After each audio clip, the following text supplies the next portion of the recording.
लालू जी हमारी बहन मनीषा रोनी, जहां मेरी दौलत होगी मैं खून के लिए अपनी बहन की मदद करूंगा।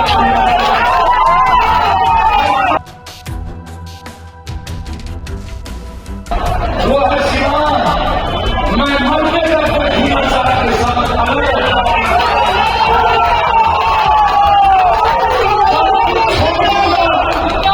लेकिन दीना साहब को इस हाल में नहीं छोड़ूंगा।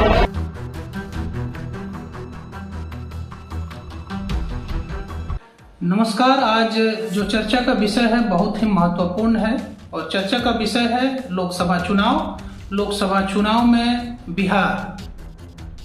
आप बिहार की राजनीति को समझने के लिए आप बिहार की राजनीति पे पीएचडी भी कर सकते हैं। वो ऐसा मैं क्यों बोल रहा हूँ, क्योंकि ये राजनीति की प्रयोगशाला है और इसी राजनीति की प्रयोगशाला में आज हम बात करेंगे एक ऐसे राजनीतिज्ञ की, एक ऐसे नेता की जो नेता नहीं जन नेता है।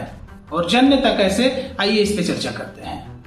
पप्पू यादव का आपने नाम सुना होगा। पप्पू यादव जो कई बार के सांसद रहे हैं। पप्पू यादव जो एक समय में बाहुबली का टैग लगा था उन पे। पप्पू यादव जो पहले कभी लालू यादव के दाहिने हाथ हुआ करते थे। पप्पू यादव जो जिनको कभी उनके खौफ के लिए जाना जाता है। वही पप्पू यादव पिछले कुछ वर्षों में मसीहा बन के उभरे हैं, लोगों के रहनुमा बन के उभरे हैं, लोगों के मददगार बन के उभरे हैं। पप्पू यादव जब सांसद थे तो दिल्ली में उन्होंने बिहार के लोगों के लिए स्पेशल जो वहां पे उपचार कराने जाते थे उनके लिए रहने की एक अलग व्यवस्था बनवाई थी। हालांकि मोदी लहर में वो हार गए, लेकिन उनका जो समाज सेवा है चलता रहा। पप्पू यादव पूरे बिहार में कहीं भी कोई घटना दुर्घटना होती है, किसी को जरूरत होती है तो पप्पू यादव वहां खड़े होते हैं। अब पप्पू यादव को कांग्रेस ने अपने में मिला लिया। हालांकि पप्पू यादव ने कोई औपचारिक सदस्यता तो नहीं ली, लेकिन पप्पू यादव ने अपने पार्टी का विलय कांग्रेस में कर दिया। कहीं न कहीं उनको ये आश्वासन दिया गया होगा कि आपको हम सांसदी का टिकट देंगे। पप्पू यादव पूर्णिया में काफी दिनों से मेहनत कर रहे थे, काफी दिनों से एक्टिव थे। पप्पू यादव वहां जनसंपर्क यात्रा कर रहे थे, लोगों से मिलने जुलने का कार्य कर रहे थे। वहां के लगभग घरों में जाकर लोगों से उन्होंने जनसंपर्क किया, उनका आशीर्वाद लिया। जोहार यात्रा और सभी कई प्रकार की यात्राओं का उन्होंने आयोजन किया। अब पहले तो उन्हें दिलासा दिया गया आरजेडी और कांग्रेस दोनों तरफ से कि हाँ आपको उम्मीदवार बनाया जाएगा, आपको टिकट दिया जाएगा। उन्होंने जब अपनी पार्टी का विलय किया तो कहते नजर आए कि हम कांग्रेस के सच्चे सिपाही हैं और हम कांग्रेस को मजबूत करेंगे देश स्तर पे। हालांकि कांग्रेस ने उनको टिकट नहीं दिया और पूर्णिया से महागठबंधन के बीमा भारती को टिकट दे दिया गया है। हालांकि पप्पू यादव मजे हुए राजनीतिज्ञ हैं। वो लालू यादव और कांग्रेस के खिलाफ बयान देने में बचते हुए नजर आते हैं। हालांकि मोदी जी की जम के खिंचाई कर देते हैं, एनडीए की शिकायत करते हैं, एनडीए को अपना प्रतिद्वंदी मानते हैं। लेकिन उनके जड़ों में पप्पू यादव में आपने देखा होगा कि कभी कभी वो थोड़ा सा सेलेक्टिव हो जाते हैं पॉलिटिक्स के मामले में। पप्पू यादव को वोट करने वाले ऐसे लोग भी हैं जो मोदी को पसंद करते हैं, जो बीजेपी को पसंद करते हैं, जो एनडीए को पसंद करते हैं, और वो लोग पप्पू यादव को भी पसंद करते हैं। पप्पू यादव के वोटर वर्ग में सिर्फ यादव नहीं है, पप्पू यादव के वोटर वर्ग में सवर्ण भी हैं, मुस्लिम भी हैं, ओबीसी भी हैं, दलित भी हैं। सभी वर्गों के लोग पप्पू यादव को समर्थन करते हैं। लेकिन कभी कभी उनका व्यवहार और जो उनके बयान हैं उनके कुछ वोटर्स को नाराज कर देते हैं। पप्पू यादव जो हैं आरजेडी पे कोई टिप्पणी करने से बचते हैं, कुछ कहने से बचते हैं, और एनडीए पे दिल खोल के अपना भड़ास जो है वो निकाल देते हैं। अभी आपने देखा होगा कि अतीक अहमद जब मरे थे, अतीक अहमद का जब इंतकाल हुआ तो उनके समर्थन में वो बोलते हुए नजर आए। अतीक अहमद को एक वर्ग जो है वो मसीहा मानता है और दूसरा वर्ग वहीं पे उनको गुंडा मानता है, उनको बाहुबली मानता है, उनको अपराधी मानता है। कृष्णानंद राय की हत्या, अजय राय के भाई की हत्या जैसे तमाम आरोप उन पे लगे, वो जेल में थे, सजा काट रहे थे।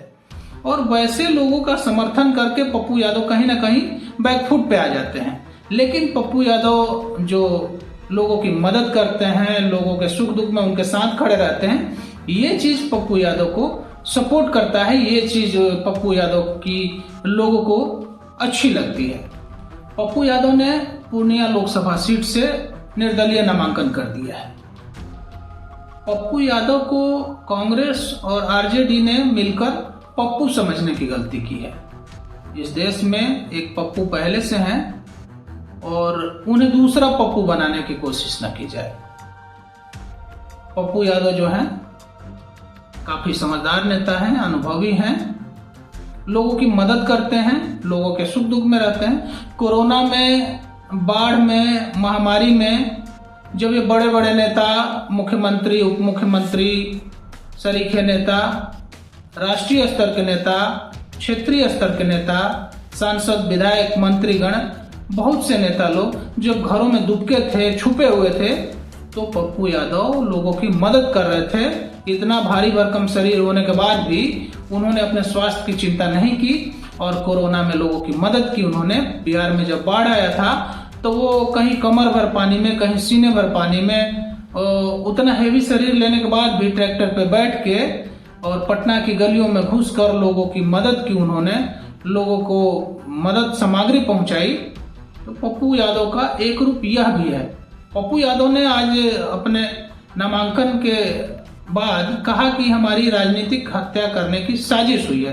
पप्पू यादव अपनी बात को कहते कहते भावुक हो जाते हैं। जो व्यक्ति दिल का अच्छा होता है वो अपनी बातों को रखते रखते भावुक हो जाता है, जैसा कि आपने देखा होगा कई बार।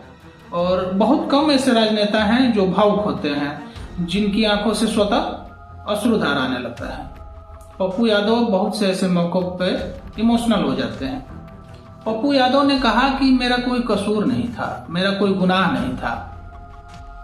पप्पू यादव ने अपनी सभाओं में पहले भी कहा है कि मेरा गुनाह यही है कि मैं सिर्फ लालू यादव के बाद पैदा हुआ हूं।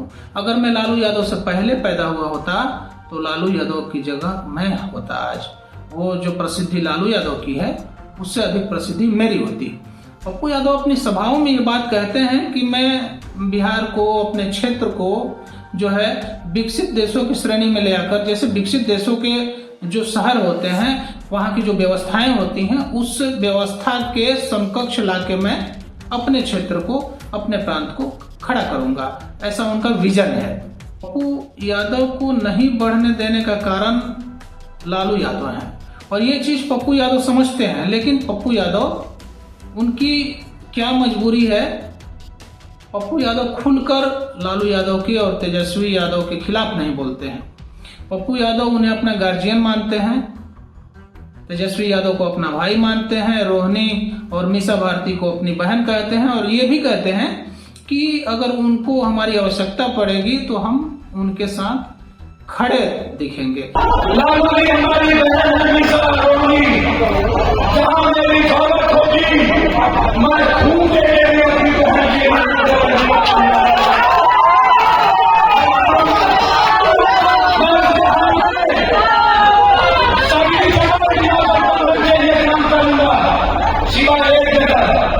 अब ये जो उनका बयान है राजनीतिक है या वो दिल से कह रहे हैं, इस बात को वही भली बात जान सकते हैं। लेकिन जो लालू यादव अपने पुत्र मुंह में किसी अन्य यादव नेता को आगे नहीं बढ़ने देना चाहते हैं, उन यादव नेताओं में सबसे पहले नाम है पप्पू यादव का। हालांकि पप्पू यादव तेजस्वी यादव के अपेक्षाकृत काफी योग्य व्यक्ति हैं, जिम्मेवार व्यक्ति हैं, अनुभवी व्यक्ति हैं, फिर भी पप्पू यादव को वो समर्थन लालू यादव की तरफ से नहीं मिल पाता है, क्योंकि लालू यादव के पुत्र के ऊपर राजनीतिक खतरा पप्पू यादव से है। आपने देखा होगा कि कन्हैया जैसे विद्वान नेताओं की, कन्हैया काफी पढ़े हुए नेता, कन्हैया काफी पढ़े लिखे नेता हैं, उनकी विद्वता आपने डिबेट में देखी होगी। भले ही वो मोदी का विरोध करते हैं लेकिन वो तथ्यों के साथ बात करते हैं और उन्होंने पीएचडी किया है, जेएनयू से पढ़ाई किया है, जेएनयू छात्र संघ के अध्यक्ष भी रहे हैं। तो वैसे भी जेएनयू के जो प्रोडक्ट होते हैं वो ब्रिलियंट होते हैं। और लालू यादव के पुत्र की शिक्षा दीक्षा तो आप जानते हैं, जैसा कि वो हार्वर्ड यूनिवर्सिटी से नौवीं फेल करके आए हैं। तो बाकी आप समझदार हैं, मैं क्या कहना चाहता हूँ, ये एक सटायर है, व्यंग है, इसको व्यंग के तौर पे लिया जाए। तो कन्हैया योग्य व्यक्ति हैं और कन्हैया को बिहार में नहीं बढ़ने दिया जा रहा है, तो फिर पप्पू यादव को कैसे बढ़ने दिया जाएगा? पप्पू यादव तो यादव है। कोई भी व्यक्ति अपना समकक्ष, अपना प्रतिद्वंदी, मजबूत प्रतिद्वंदी जो है उसको आगे नहीं बढ़ने देना चाहता है। ये चीजें हो रही हैं पप्पू यादव के साथ। पप्पू यादव ने कहा कि मेरी राजनीतिक हत्या की साजिश हो रही है। पप्पू यादव ने कहा कि हमें भरोसा था कि हमें पूर्णिया सीट मिलेगा, लेकिन उनको नहीं मिला। पप्पू यादव के कार्यालय में आज भी आप देखिएगा तो उस पे कांग्रेस का झंडा, बैनर, पोस्टर लगा हुआ है।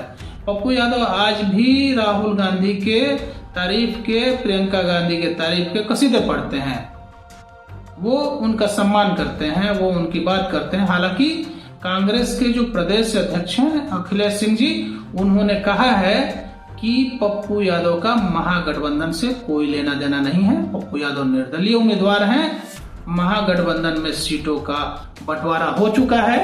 उन्होंने कहा कि महागठबंधन में आरजेडी को 26 सीटें, कांग्रेस के 9 और वाम दलों यानी लेफ्ट के उम्मीदवारों को 5 सीट दिया गया है। तो अखिलेश सिंह भी उनसे किनारा करते हुए नजर आ रहे हैं, लेकिन पप्पू यादव ने टाल ठोक दी है। हालांकि पप्पू यादव के नामांकन में जो भीड़ थी, वो भीड़ बीमा भारती के भीड़ से ज्यादा थी। और पप्पू यादव कहीं ना कहीं नामांकन के दिन ही उन्होंने ये दिखा दिया अपनी शक्ति प्रदर्शन करके कि वो बीमा भारती और जदयू के कैंडिडेट पे यानी एनडीए के कैंडिडेट पे भारी हैं। कहीं ऐसा ना हो कि पप्पू यादव पूर्णिया की सीट निकाल ले जाएं, क्योंकि पप्पू यादव के नामांकन में सभी वर्गों के लोग थे। पप्पू यादव को सामान्य वर्ग, ओबीसी, एससी, एसटी, दलित। हाँ, एक और दिलचस्प बात मैं यहाँ कहना चाहूंगा कि पप्पू यादव ने शहाबुद्दीन की पत्नी हिना साहब का नाम लेकर मुस्लिम वोटों का ध्रुवीकरण जो है वो अपने तरफ कर लिया है।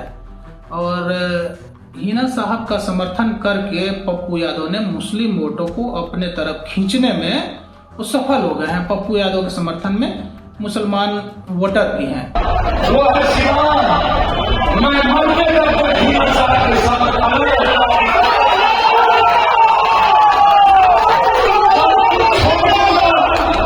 लेकिन हिना साहब को इस हाल में नहीं छोड़ूंगा।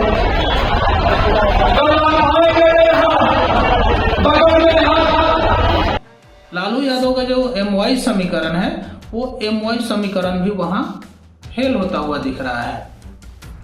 संभावना ऐसी बन रही है पप्पू यादव के पक्ष में। पप्पू यादव ने हिना साहब को सपोर्ट करके अपनी तरफ बाजी करने में वो सफल होते हुए नजर आ रहे हैं। अब आगे आगे देखिए होता है क्या। हमसे जुड़े रहिए। जुड़ने के लिए बहुत बहुत धन्यवाद। नमस्कार, आभार।